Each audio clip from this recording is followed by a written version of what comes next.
Sziasztok! Én Eszti vagyok, és üdvözöllek a csatornámon. A mai videóban a boldogságról fogok beszélni, mégpedig, hogy legyél már boldog fiatalon.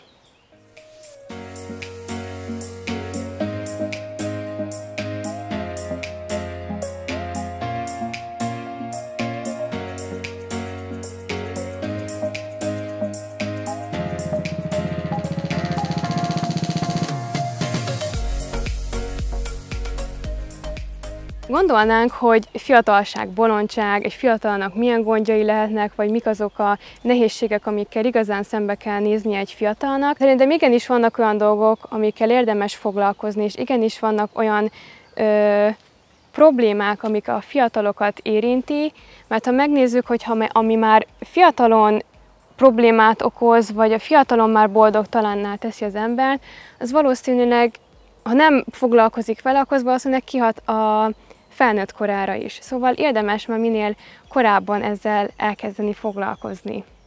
A boldogság az mindenki más számára milyen lehet. Szerintem érdemes ránézni kezdetben, hogy mi is az, ami boldoggá tesz.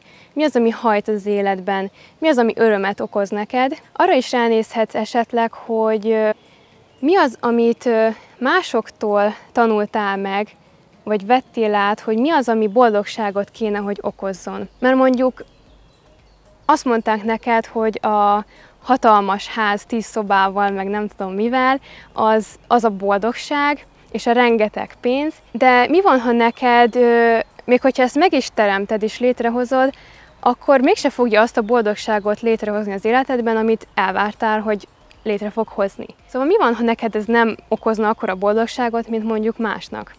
Mi van, neked egy kisebb ház is elég? Ez nem azt jelenti, hogy a kevesebből is beéred, csak mi van, ha neked az nem az jelenti a boldogságot? Én sem voltam mindig boldog, én nagyon sokáig tipikusan olyan fekete báránynak éreztem magam, akinek mindig problémái vannak, akivel valami baj van, és aki mindig boldogtalan, és nem igazán láttam, hogy ebből hogy van a kiút, hogy találom meg a kiutat. De igenis tudom, hogy vannak olyan dolgok, amikkel fiatalon már érdemes foglalkozni. Milyen problémákkal is szembesülhet egy fiatal? Nem tudom a te saját személyes életedből nyilván példát hozni, de sok olyan dolog van, ami igenis a fiatalokat is érinti. Legyen az párkapcsolati témától kezdve, suli, egyetem, tanulás, olyan döntéseket hozunk már fiatalon, ami lehet, hogy hatással lesz a felnőtt korunkra is, nyilván ez például az egyetemválasztás, barátságok, mindenféle konfliktus, vagy a családdal való kapcsolat. Szóval ebből látszódik, hogy igenis vannak fiatalokat érintő problémák is.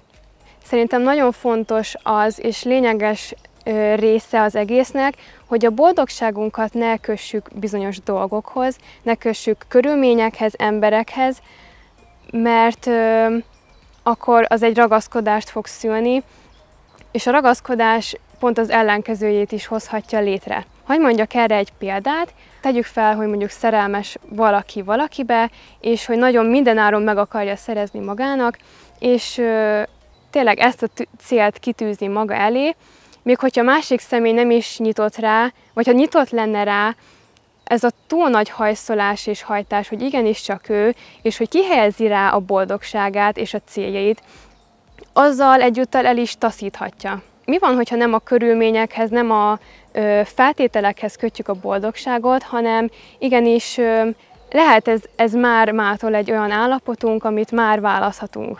A feltételekhez kötjük a boldogságunkat, például majd, ha lesz egy párkapcsolatom, majd, ha lesz egy olyan barátom, majd, ha lesz sok pénzem, majd, ha gazdag leszek, majd, ha úgy fogok kinézni, stb.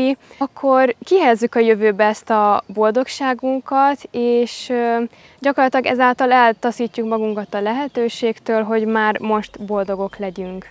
Hogy elhatározzuk, hogy majd attól leszünk boldogok, és így, ahogy mondtam, kihelyezzük a jövőbe, az egy olyan dolgot fog szülni, egy olyan folyamatot fog szülni, hogy állandóan csak várunk. És ez a várakozás ez nagyon frusztráló lehet. Nincs az a baj, ha célokat tűzünk ki magunk elé, nincs az a baj, ha vágyaink vannak, és igenis tegyünk a vágyainkért. Mi van, ha minden nap tehetsz a vágyaidért és álmaidért, de nem kötöd ahhoz az adott vágyhoz a végső boldogságodat, hogy majd akkor. Mi van, ha a folyamat közben is tudsz már boldog lenni, és mi van, ha már most megkövetelheted magadtól, hogy körülményektől függetlenül, emberektől függetlenül, bármitől függetlenül én boldog leszek. És ha meghozod ezt a megkövetelést, igazából az élet teljes mértékben támogatni fog téged abban, hogy ez így is történjen. A boldogság témakör elég nagy téma, sokat lehet erről beszélni. Ennek a videómnak a célja az volt, hogy ne kössük adott feltételekhez a boldogságunkat, hanem ez a no matter what, boldog leszek.